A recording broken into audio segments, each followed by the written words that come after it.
Hi, I'm Taylor with Mom on the Spectrum, and I'm sharing 15 quirky things that some autistic people do in this video. So, full disclosure, it is the last week of school here in Texas, and I am overwhelmed. So, this video is just going to be unedited, and I will put, I'm not going to do like the screen titles, but I will put timestamps in the description for those of you who like the timestamps. I totally understand. But I'm just kind of a mom on her last leg trying to make it through. So, to anyone else out there who can relate, cheers to you. So, this list I'm really excited about sharing with you. I recently did a series on my social media accounts, which you can see. Yeah, I pointed to the right corner. Find me there, Taylor _ Heaton _ I did this series and it took off for a lot of reasons. Some people loved it. Some people were really upset about it.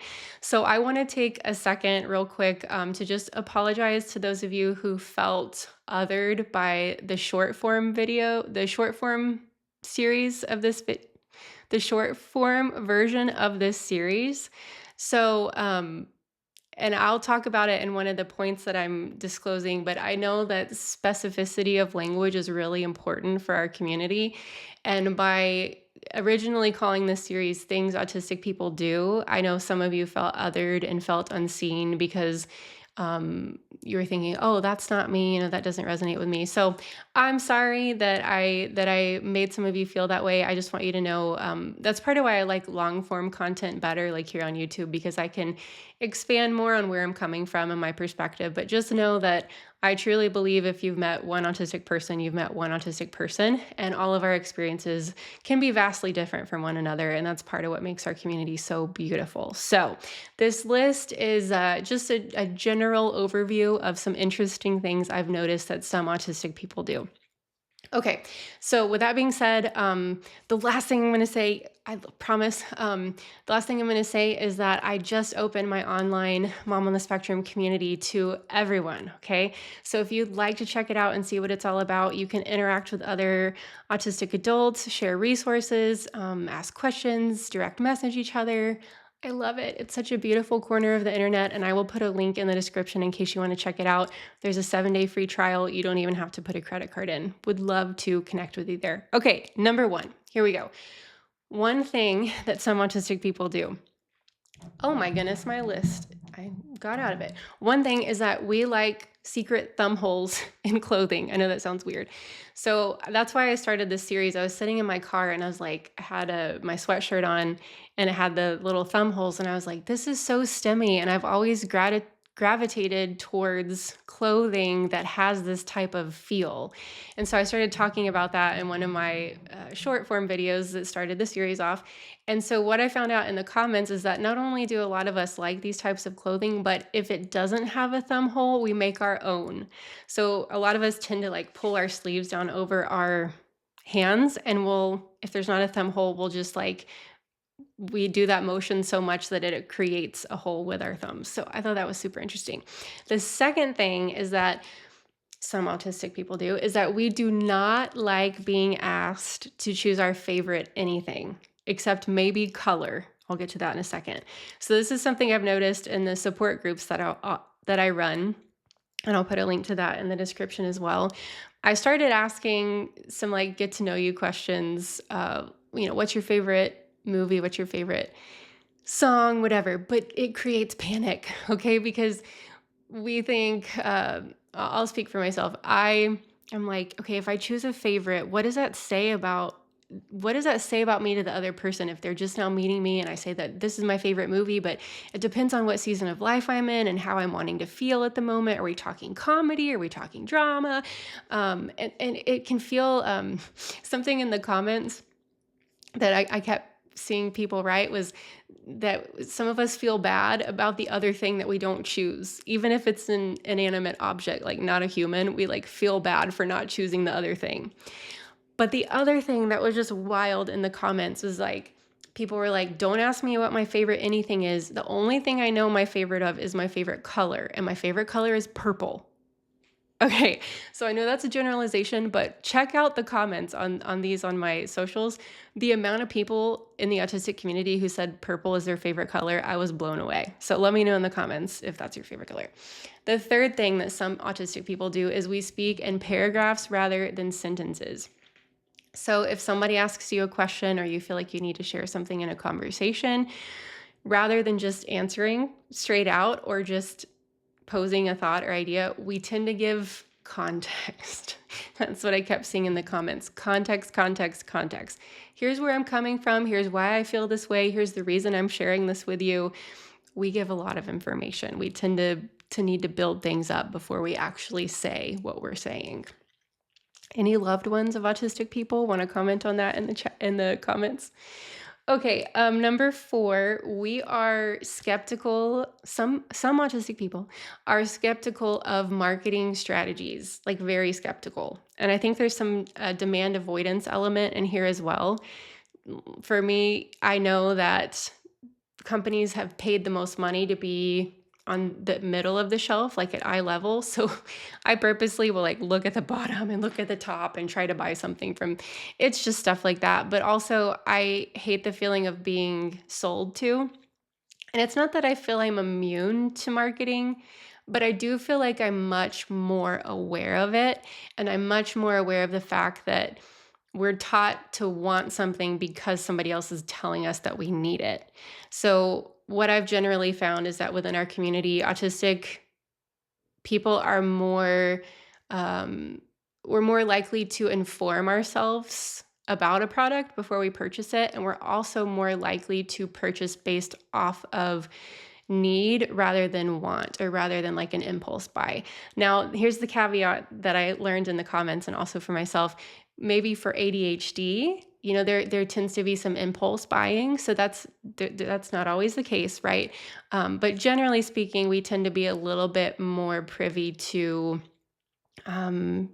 just knowledge about how to, what am I trying to say here? This is something that I would edit out, but this is something that we tend to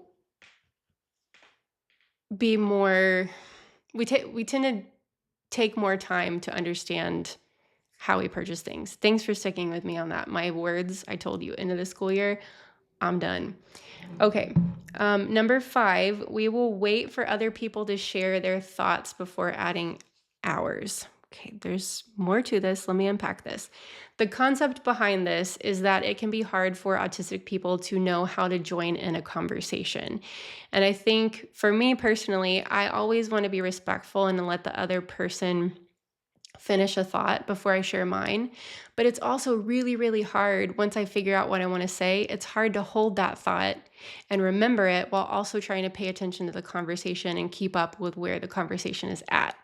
And I've noticed that other people, um, you know, neurotypicals, for lack of a better word, whatever, a lot of times they just interject. Like they'll talk over someone, they'll introduce a new idea, they'll share their thoughts before the other person is finished, and it drives me wild. Like I do not know how other people do that.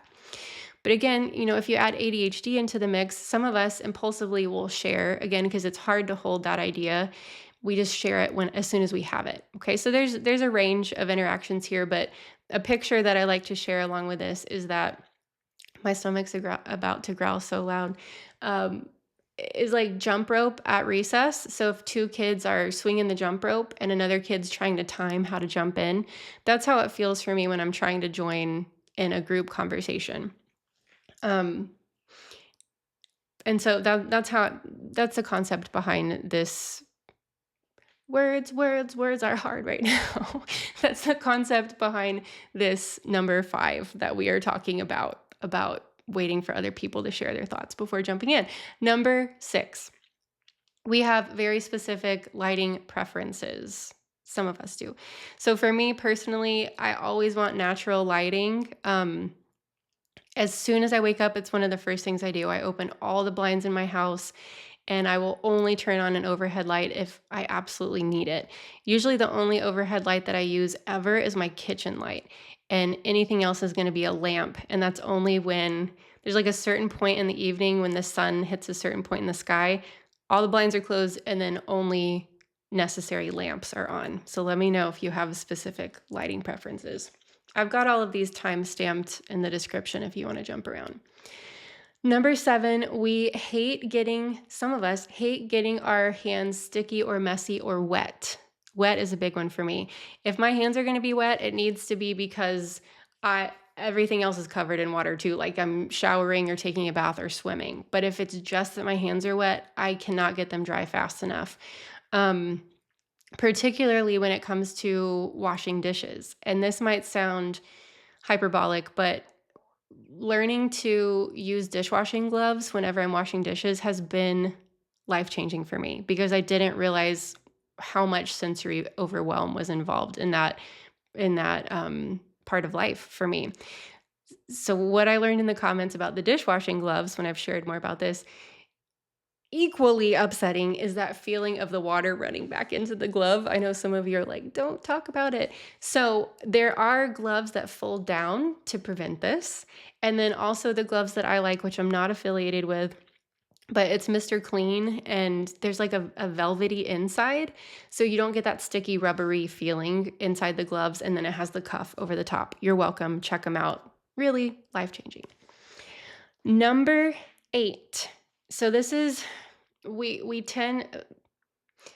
autistic people tend to need specificity of language / we take things really literally. So whatever you say, we're going to take it at face value. And if you ask us to do something, we're going to do it exactly the way that you asked us to do it. And like one of the thoughts I saw in the comment was at work, if the boss strongly advises that you go to this meeting, well, that seems like an option. Like if I need to go, like tell me that I need to go to that meeting, that it's important. And like my son, I was telling him to get ready the other day and he was taking a long time. And I was like, just go do all the things you need to do, buddy. He was like, it's not all the things, Mom. It's just 2 things. It's brushing my teeth and putting my shoes on. So, the word choice is really important. And sometimes we'll get stuck on the way somebody says something because we take it really literally. So let me know if you have any examples of that in the comments. I need a better one. I'm sure there's some pretty funny ones out there when we've gotten ourselves into some tricky situations based off of literal interpretations. Feeling really stimmy today. Number 9, things some autistic people do. Some of us ask a lot of questions. We are very, very inquisitive. It's important to me to understand fully what I'm getting into before I commit myself. And the reason I ask so many questions is because I really want to do a good job and I really want to understand what you're asking. I really want to understand what you would like me to contribute. And like I did this yesterday with my best friend. She had asked me to write a letter to help her out with something that she was needing support with. And I called her and I just had so many questions. I'm like, what does the letter need to communicate? What's the end goal? Like, what do you want this other person to know? What points do you want me to specifically cover? It's just before I engage with something, I have a lot of questions.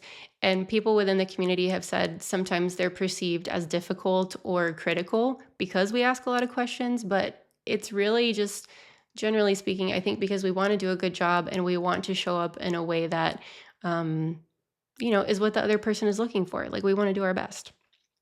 Number 10, things some autistic people do. Some of us experience the stand there awkwardly phenomenon. Okay, so I've just realized at so many points in my life, I've been in a room standing there awkwardly, and I realized that nobody else seems to be doing this. Everybody else is either in a conversation or, just looking like they fit in the room. Does that make sense? And I don't know why, but I just feel like I've spent a considerable amount of time in my life standing there awkwardly. It's like, I feel like I need, on your phone, how you have the screen time calculator, this many hours of screen time. I need a standing there awkwardly calculator for every day of my life because there's a significant portion. Okay, number 11, things some autistic people do. Some of us are overwhelmed with the pain scale question at the doctor. How many of you, this breaks your brain? Yeah, if the doctor says, how bad, or the nurse says, how bad is your pain on a scale of 1 to 10? It's kind of like being asked what your favorite thing is. the second point we went over. Um, it's like, okay, well, what does one represent? What does 10 represent?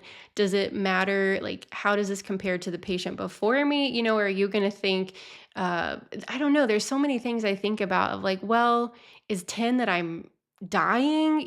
Is 10 childbirth?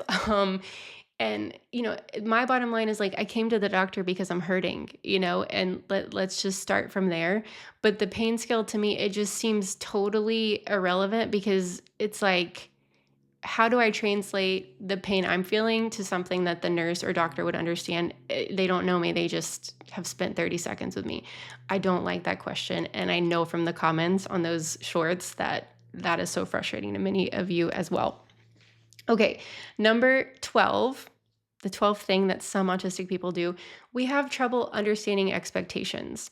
And this is something, again, I run these support groups every month, these connection groups, and we help each other with autistic challenges. This is something we spend a considerable amount of time talking about. Kind of like the standing there awkwardly phenomenon, how I've spent a lot of time doing that in my life. I've spent a significant amount of my life trying to figure out what the heck other people are expecting of me, whether that's in a relationship, whether that's at work, whether that's in friendships, at school. And I spend so much time just the wheels turning in my brain of like, what is being asked of me here? And I know that a lot of other people in the community experiences, because like I said, I've had so many discussions with many of us who we feel a significant amount of stress about this in our lives. If we just knew clear expectations, it would free up so much cognitive space, at least for me. So, okay, number 13, the 13th thing that some autistic people do, we tend to work with uneven productivity. This is a term that came up in one of my groups. Again, if the person is out there that came up with this term, please make yourself known. I'm sorry I can't remember who you were. This was like at least a year ago at this point. So uneven productivity, this is the idea that we tend to work with spurts of hyperfocus followed by an intense need for rest. And I have 2 videos over this. I'll link them. I might put them up here in the corner if you want to check them out. But a lot of us have said we can get, 8 hours of work done in 4 hours. We can do more work, twice as much work as our coworker can do in 4 hours, but then the next day, like, we have trouble getting out of bed. We don't want to talk to anybody. We're feeling shut down. We just need to rest. That's typically how I work. And again, this isn't going to be all autistic people. Some of us like that kind of 9 to 5 structure throughout the work week because it's predictable. But I think generally what I've seen is that autistic people and ADHD especially, it's a big one for ADHD. We tend to do well with those periods of hyperfocus where we are in flow state and ideas are just going and work is easy and fun and then crash. Yeah, I was going to say I could make a whole video on it. I did. I'll link it. Okay. And the second video over it is like tips for how to work with that and how to integrate that into your life. Okay. Number 14, the 14th thing that some autistic people do, we have covert stims. So this is particularly applicable to late diagnosed autistic adults. Somebody asked me in one of my support groups, sorry, I'm not trying to be annoying, is stimming optional for autistic people? Can I get around it? No, it's not optional. It is a non-negotiable. And even if you don't think you're stimming, you are stimming if you're autistic, because it's crucial. It's crucial for helping us regulate our nervous system. And if you're late diagnosed, you probably didn't have the support you needed to know how to integrate stimming. So your body found other ways to do it subconsciously. So twirling your fingers, twirling your hair, playing with your face, picking at your nails, scrunching your toes. I always catch someone watching who is like, oh my gosh, right now I'm scrunching my toes. Yeah, I'm talking to you. And I knew I would call you out. We find ways to stim that other people can't see.